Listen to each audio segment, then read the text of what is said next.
Welcome to SportsbookReview.com, and this is UFC 249 to be held in Florida.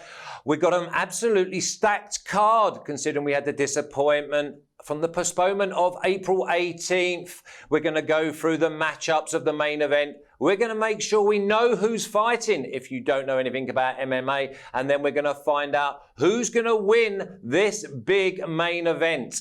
We're also going to have a Twitter contest with Lee Martin. She's going to take you through that. But first of all, if we're talking main event, then I need two unbelievable guests. And I've got Andreas Howe, who's the senior editor of Combat Sports at DAZN and Sporting News. And we've got David Mannion, who is our top man when it comes to MMA. Gentlemen, how are you?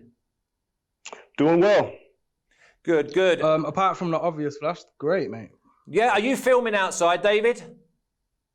Wish I was, bud. Wish I was. It's a bit windy today, so I think the reception through the microphone would be a bit bad if I was sat outside. But I'm right next to my window, you see, and I got the sun hitting me from the left. I got the sun hitting me from the right on my front door. So got the Ray-Bans on to protect the eyes. Always cool, always cool. Okay, just for everyone to remember, just to visit at sbrvideo.com/UFC 249, subscribe, ring the bell, and we'll let you know whenever any of our content comes online. Andreas, prior to getting involved in the two fighters, give us a little bit about your background in this sport. Well, I've been covering combat sports since about 2008. Well, MMA, I've been covering boxing since about 2006. I've written for a bunch of places like Fight News, like Ring Magazine, like Fight Magazine, Ultimate MMA, Champions.com, Share Dogs. I've been a little bit everywhere, and I've been live in Vegas, so I've been ringside for a lot of these great events, and I think I know a little something about this sport. So it's great to be here, and I can't wait to dig in on this fight card. Yeah, there's plenty to be dug in, but this whole show is going to be about the main event. And David, give us a little bit about your background and why you're going to be talking MMA. Yeah, I've been, basically it starts out as a young little boy being a fan of UFC, and I was a huge wrestling fan, so WWE was my thing as a kid. Used to go to all the shows and follow that on TV and, you know, copy it like every kid does in their living room, smashing pillows over your friends' heads, etc. As I grew up, became a teenager, I found UFC. My dad bought the first UFC VHS, which had to be imported from America, because over in England, we did not care about UFC. When they were doing the cockfighting style where one guy was wearing a boxer glove and the other guy was in a gi, or, you know, you'd have a heavyweight versus a middleweight. It really interested me as a kid, and it just stuck with me. And then I think it was the reality show, The Ultimate Fighter, which really hooked me into the sport, and I just haven't been able to let it go since. So to begin making money from it, I didn't start off doing journalism or media or anything like that. I went straight to the bookies, and I found out that through analyzing fights and putting the time in to break down the fights and understand what's going to happen in the fights can be quite a profitable route to go down. So yeah, I started out gambling, and now it's been probably close to a decade now, and here I am working for SBR and covering the articles and doing the videos with you guys. Okay, so we know our experts. Let's know the fighters of the main event. Andreas, take me through Justin Gaethje. Well, Justin Gaethje is a guy, they don't call him the highlight for no reason. The guy came from World Series of Fighting. He's probably like the harbinger of violence, a devastating striker with excellent wrestling credentials. Came to the UFC recently, had his first fight, a big fight, which he stopped Michael Johnson. Then he lost 2 in a row against Eddie Alvarez and Dustin Poirier by knockout. He's the guy who's balls to the wall all the time. There's not an off switch with this guy. He doesn't let fights go to the judges, and he's won 3 in a row heading into this fight. So he's in the right position to sink his teeth into a world title opportunity. He's a bad man, arguably the most dangerous guy in the lightweight division. Yes, and that's including Khabib. This guy is dangerous. And his opponent's going to be Tony Ferguson, David. Yeah, one of the most flamboyant styles and I'd say unorthodox approaches to martial arts that you might ever see in the history of the sport. Al Kukui, Tony Ferguson, began fighting as a wrestler. He actually quit and was going to do an office job, pretty similar to Justin Gaethje. Their path was not heading towards martial arts whatsoever. A friend contacted Tony Ferguson early on. Straight after college, a friend contacted Tony Ferguson, asked him to come fight with him, help him out in training, and there's been no looking back since. He has dominated the UFC with a style that just cannot be explained. It's hard to understand the workings of Tony Ferguson, and if you follow him and what he does on social media and stuff, you'll understand exactly what I'm saying with his unorthodox ways of training. And he trains by himself. You won't see Tony Ferguson at the big gyms. You won't see Tony Ferguson sharing his craft. You'll see Tony Ferguson on the top of the mountain with his close-knit team perfecting and promoting snap jitsu. He is now facing a guy in Justin Gaethje who is probably the heaviest hitter he has faced in a long time. Some people think it's an easier route for Tony after the Khabib fallout, but I don't actually think it is. It's going to be potentially fight of the year.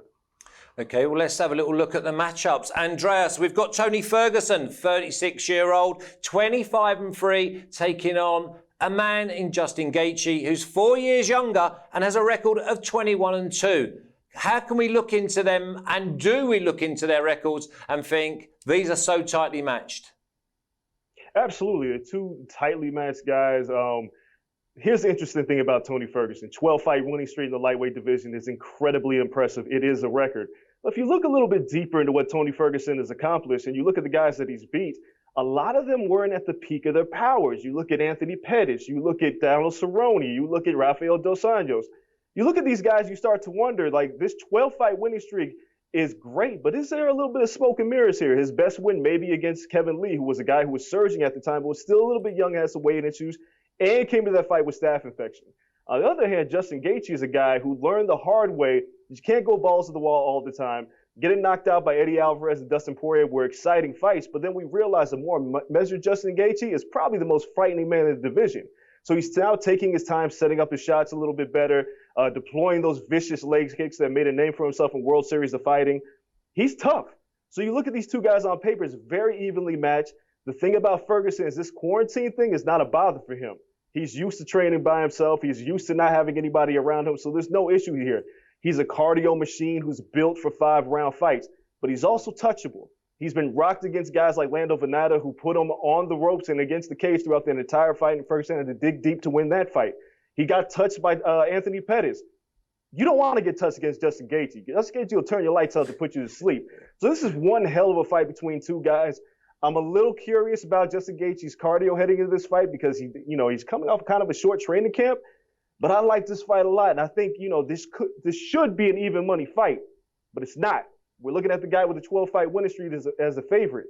I like Justin Gaethje a lot. I think the guy's just got way too much power for a guy who gets hit a little bit too much. So somebody's going night-night in this fight, and I'm saying it's going to be Tony Ferguson going to sleep.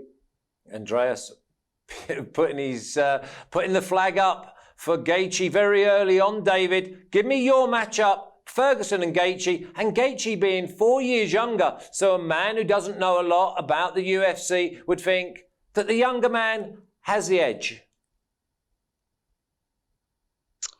I don't think age matters when it comes to Tony Ferguson, Flash, if I'm being quite honest with you. We've watched this guy fight his peers, guys such as Donald Cerrone, Anthony Pettis, who technically these guys, their trajectory of their career path should be similar. They all should be starting to decline right now. What is Tony Ferguson doing? He's defeating fresh, new, well, not new, but the more primed talent such as Kevin Lee is defeating them in the last round with a triangle. This is the problem with Tony Ferguson. We've got what people don't mention about Justin Gaethje is his wrestling accomplishments, and those wrestling accomplishments have never been used inside the octagon. He comes into the octagon as an all-American wrestling champion and totally ignores that aspect of the game, and he throws his hands. Why does he throw his hands? Because he knows he's got the knockout power. When he first came into the UFC, we watched this guy come out for the first 5 minutes and put everything he had into that fight. Towards the end, when he's learned them lessons, as Andreas said, we've watched him slow down and harbor that energy that he's had coming into the first couple of minutes and trying to make that last out. But he's facing a guy with a unreputable cardio that is not going to stop, and we have never seen it stop from Tony Ferguson. Tony Ferguson, you will think he is losing a fight. You will think he is down in a fight, but his pace continues the same throughout every round. So whilst you've got Justin Gaethje trying to take his head off, you're going to see a Tony Ferguson matching. He's going to match him on the feet. Yeah, you heard it here. 5.5 inch reach advantage is more than enough for Tony Ferguson to keep them front kicks and them jabs to keep a guy like Justin Gaethje from getting on the inside. He's going to have to watch out for the leg kicks for sure. But once again, let me steer back to the wrestling. Is he going to take him down? Probably not. Look what Kevin Lee did. Kevin Lee took him down, made the fatal mistake, and was tapped out. We haven't saw Gaethje implement any wrestling, so I think we can cancel that aspect of the fight game out of this scrap altogether. I think we're going to see a stand-up war. I think we're going to see Justin Gaethje forget that composed calmness that he's been bringing into the octagon of recent, because we all know that he has to put Tony Ferguson out. There's no way we're going to see Justin Gaethje roll through 25 minutes and point fight his way to victory. It's not going to happen for me. Tony Ferguson is too dangerous for that. His cardio is way too much for Gaethje to handle. So it's all out for Gaethje, and I don't think he's going to be able to get the job done.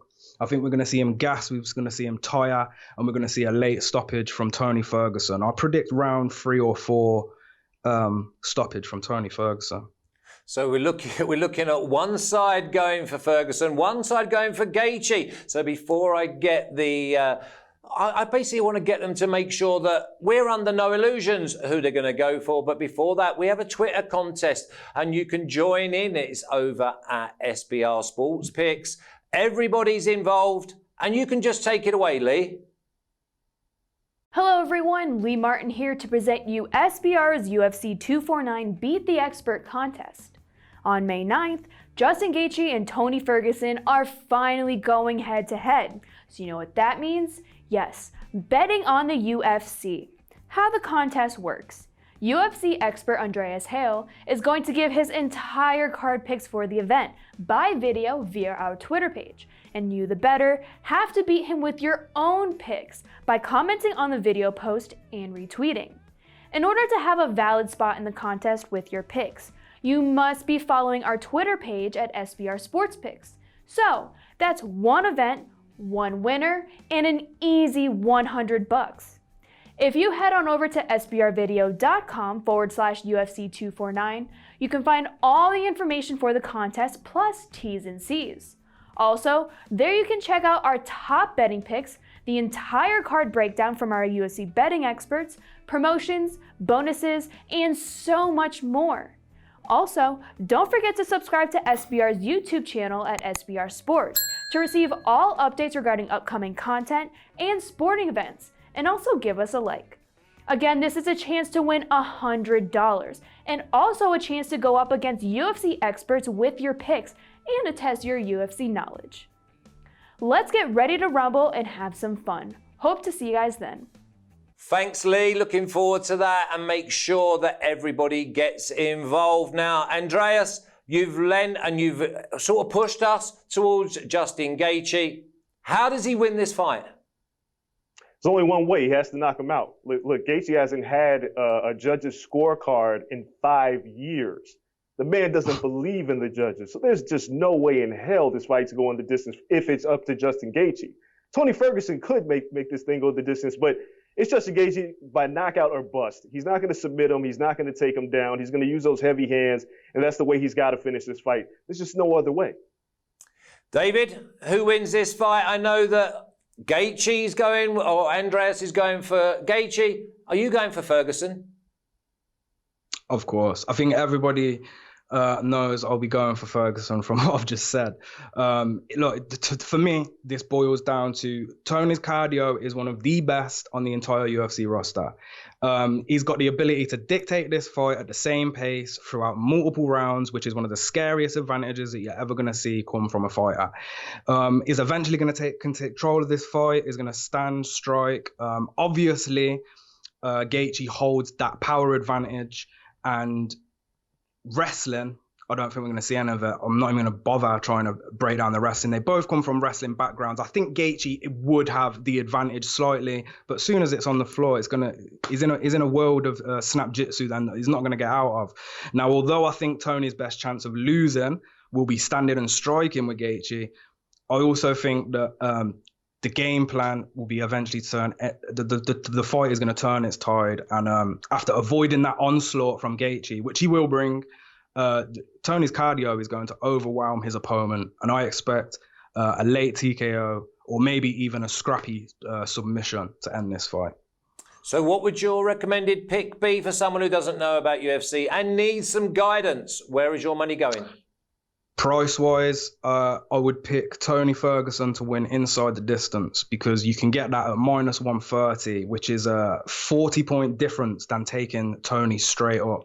I don't see this going to the scorecards. I think Tony's the victor of this fight, so Tony inside the distance, -130. But if you do want to play it safe and you do think there's a possibility of going the distance, you can get Ferguson straight up for, I'm not sure what the odds are now, -170. I think that's, you'd come lower. What, -167 you can get Ferguson straight up at if you don't feel confident with the finish. Andreas, where have you found the value in this matchup? Well, it's Justin Gaethje. He's at a +150, I see, according to Bovada. So I think that's the route you got to go here. I mean, it's a very evenly matched fight. And if it was even money, I may pick Tony Ferguson. But you got to go with the dog here. The dog with the striking capabilities and the knockout ability. Look, I agree with everything that's been said here that we've discussed with Tony Ferguson. But he keeps his chin high. He gets touched a lot. So there's only one way this is going to end. I see it inside the distance. And if I remember correctly, I don't think it's much difference on the line here between a Gaethje victory straight up and a Gaethje knockout. So I think you can play it safe here. Just in case the durability of Tony Ferguson allows him to get to the distance, you take Gaethje at the +150. Yeah, we said it's going to be a tight fight. We said it's going to be a flip of a coin, and yet you're getting one fighter at +150 and the other fighter at 170. So even a blind man would say, well, we just got to go with the value. If you've liked this video, then go over to sbrvideo.com/UFC249. Please subscribe and press the bell, and we will notify you with all of our content. It gives me time to say thank you to Andreas, thank you to David, and roll on Saturday for UFC 249.